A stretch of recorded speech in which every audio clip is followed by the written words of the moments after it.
I guess you can call me a glutton for punishment, y'all, because I'm numbing it up. That can only mean one thing. If you're clueless as to what is going on here, I am about to attempt to pierce my own Monroe. It's a piercing right here on your lip, and it's named after, you know, Marilyn Monroe's famous little beauty mark or whatever. If you get it on the other side, it's called a Madonna instead, because that's where her beauty mark is. But, and I was going to get it on the other side and do a Madonna to balance out the symmetry of my face with my eyebrow piercing, or whatever you call that, corner eye piercing. But then I decided to keep it on the same side, still doing Monroe, to kind of balance out the side shape, right? Because my hair's down a lot in my face, so you might not see it all the time. Disclaimer, about 30 minutes ago, I took not only my afternoon dose of Adderall, so I will be focused and not just poke a big hole in my face, but also either took, did I take Tylenol or Aleve? I can't remember. I took one of the two. And then I put, hold on. I put this stuff, that is such a hard word to say. Diclofenac sodium topical gel. My doctor prescribed this to me a while back for knee pain. It does help with nerve pain and, you know, arthritis pain, anything like that. So I put a gob on there and let it sink into the skin and then wash my lips off and everything, obviously. But it couldn't hurt, right? Oh my God. Y'all, I have pushed this so hard on my face, I've broke it in a little squid. That's nasty.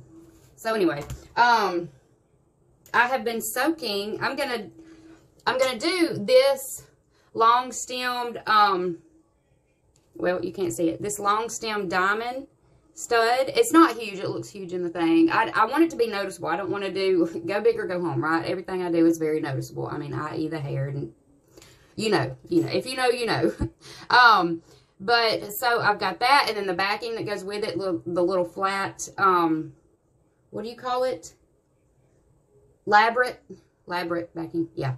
And then I got, where did my other needle? Oh, okay. And then I got my piercing needle, i.e. sewing needle. It goes to the sewing machine.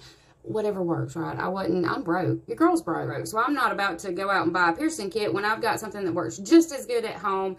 They're stainless steel. I've been soaking them in alcohol and peroxide to get all the gook off, if there was any, which, I mean, wasn't visible, but germs.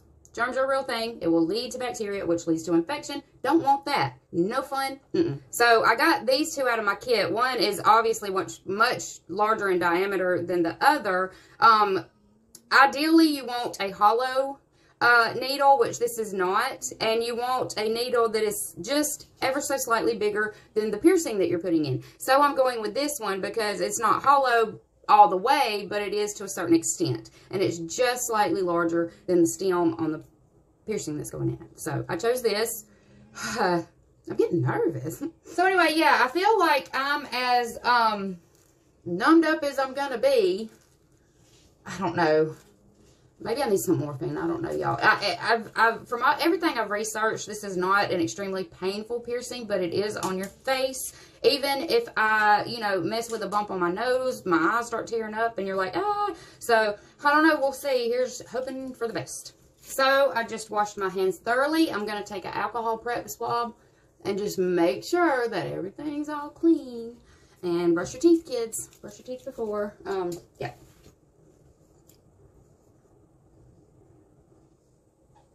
You're going to want to pull it as tight as you can.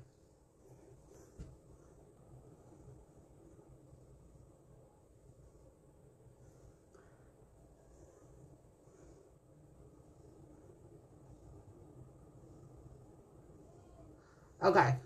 It's through. Do you see? Now I'm going to let it rest for just a second and then pull it out and put the piercing in. Make sure your hands are still clean.